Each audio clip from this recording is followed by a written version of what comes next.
याद है पहले रोज कहा था, बिछड़ गए तो मौज उड़ाना, वापस मेरे पास ना।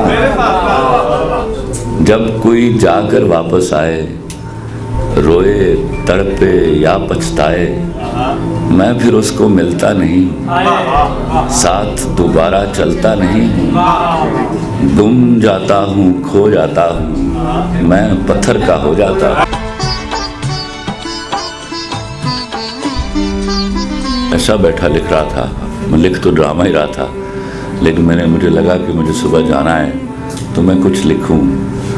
और हैरान कुन बात यह है कि मैंने वो कुछ लिखने की कोशिश की जो मैंने पहले कभी नहीं लिखा। मैं अपनी ज़िंदगी के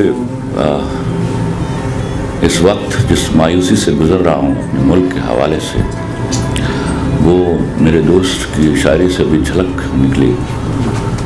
और शर्म आती हम लोगों को जो गैरतमंद कहलवाते हैं, और हमने ये मंजर अपनी आंखों के सामने देखा है। हाँ, वो बदनसीब कौम है जो हमेशा कुर्बानी देने के लिए किसी और नस्ल का इंतज़ार करते रहते हैं। तो किसी ज़माने में मैंने 2 अशार कहे थे और मुझे नहीं मालूम था ये क्यों कहे थे। आज वो खुदा की कसम 100% जो मेरे मुल्क के हालात हैं उसके ऊपर सादिक आते हैं।